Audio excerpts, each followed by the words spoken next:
जटायु की मृत्यु। रामायण कथा। राम को इस प्रकार दुख से कातर तथा शोक संतप्त देख लक्ष्मण ने उन्हें धैर्य बंधाते हुए कहा, भैया, आप तो सदैव मृदु स्वभाव वाले और जितेंद्रिय रहे हैं। शोक के वशीभूत होकर आप अपने स्वभाव का परित्याग मत कीजिए। हे रघुकुल भूषण, कितने ही महान कर्म, अनुष्ठान और तपस्या करके हमारे पिता महाराजा दशरथ ने आपको प्राप्त किया है। आपसे वियोग हो जाने के कारण ही उन्होंने अपने प्राण त्याग दिए। आप धैर्य धारण करें।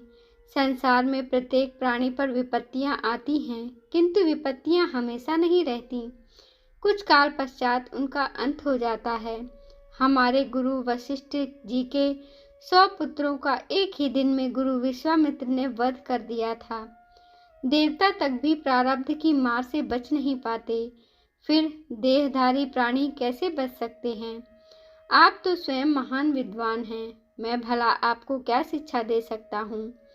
आप परिस्थितियों पर विचार करके धैर्य धारण करें।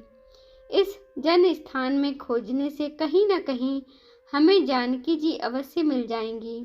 लक्ष्मण के सार गर्भित उत्तम वचनों को सुनकर राम ने प्रयास पूर्वक धैर्य धारण किया और लक्ष्मण के साथ सीता की खोज करने के लिए खरदूषण के जन स्थान की ओर चले।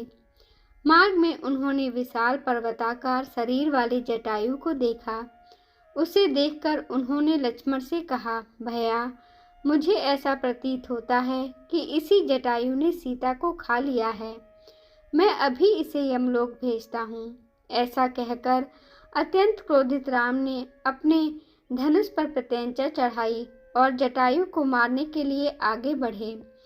राम को अपनी ओर आते देख जटायु बोला, आयुष्मान, अच्छा हुआ कि तुम आ गए। सीता को लंका का राजा हरकर दक्षिण दिशा की ओर ले गया है और उसी ने मेरे पंखों को काट कर मुझे बुरी तरह से घायल कर दिया है। सीता की पुकार सुनकर मैंने उसकी सहायता के लिए रावण से युद्ध भी किया। ये मेरे द्वारा तोड़े हुए रावण के धनुष उसके बाण हैं। इधर उसके विमान का टूटा हुआ भाग भी पड़ा है। यह रावण का सारथी भी मरा हुआ पड़ा है, परंतु उस महाबली राक्षस ने मुझे मार मार कर मेरी यह दशा कर दी। वह रावण विसर्वा का पुत्र और कुबेर का भाई है। इतना कहकर जटायु का गला रुंध गया, आंखें पतरा गईं और उसके प्राण पखेरु उड़ गए। जटायु के प्राणहीन रक्त रंजित शरीर को देखकर राम अत्यंत दुखी हुए और लक्ष्मण से बोले, भैया, मैं कितना अभागा हूँ।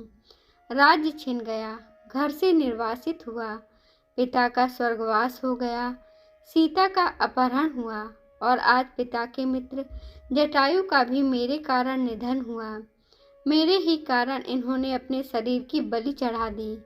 इनकी मृत्यु का मुझे बड़ा खेद है।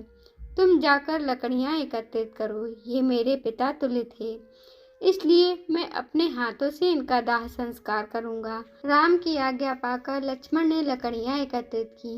दोनों ने मिलकर चिता का निर्माण किया। राम ने पत्थरों को रगड़कर अग्नि निकाली, फिर द्विज जटायु के शरीर को चिता पर रखकर बोले, हे पूज्य गिद्धराज, जिस लोक में यज्ञ एवं अग्निहोत्र करने वाले, सम्रांगण में लड़कर प्राण देने वाले और धर्मात्मा व्यक्ति जाते हैं, उसी लोक को आप प्रस्थान करें। आपकी कीर्ति इस संसार में सदैव बनी रहे।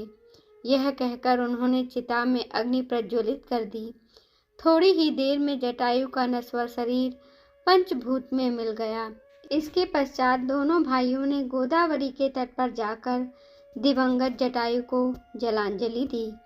कहानी कैसी लगी अपना उत्तर कमेंट बॉक्स में अवश्य दीजिए और जय श्री राम लिखना ना भूलें। ऐसी ही पौराणिक कथाएं, धार्मिक कथाएं और भक्ति कथाएं सुनने के लिए कृपया हमारे चैनल को लाइक करें, शेयर करें, सब्सक्राइब करें। धन्यवाद।